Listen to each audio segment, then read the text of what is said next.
Маған Атыраудағы жедел жәрдем қызметкерлері хабарласып жатыр. Жылына бірақ келетін мейрамдарында сыйақы алмаған. Не масқара? Жедел жәрдем қызметкерлерінің жұмыстары өте ауыр.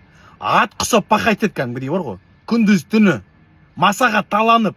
Білесіздер, Атырауда көп үйлер максимально экономичный салынады. ЖК-лардың өзіне лифт жасамайды екінің бірінде. 5 қатарлы, 6 қатарлы үйлер салады, лифт жоқ. Науқастар носилкамен өздері көтереді, өздері түсіреді. Қазір оның үстінде облыстық ауруханада КТ жасамайды. Сол жаққа апарат науқастарды облыстық ауруханаға. Одан кейін олар КТ-ның снимкасын сұрайды, аппаратта науқасты қайт носилкаға салып, балалар ауруханасына апарат. Сол жақта КТ-ға түсіреді, қайтып облыстық ауруханаға алып келеді.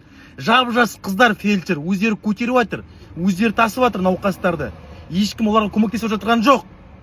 Не масқара, жылына бірақ келетін мейрамдарына не аядыңдар ма? 50 мың теңге, 100 мың теңге премия беруге?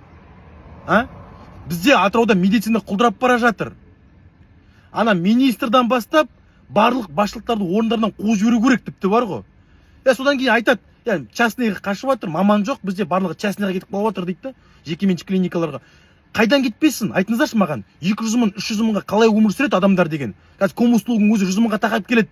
Білесіздер, өзі жылдан жылға қымбаттап жатыр барлығы. Азық түлік, барлық қымбат, такси. Не масқара мынау деген, Неге бізде медицина құлдырап бара жатыр жылдан жылға? Осыған кім жауап береді? Айтыңыздаршы маған. Неге осы сұрақты көтермейсіздер, депутаттар? Маман жоқ дейді. Ана облыстан, мына облыстан мамандарды алдыртып, оларға үй жалдап береді, шығынданады оларға.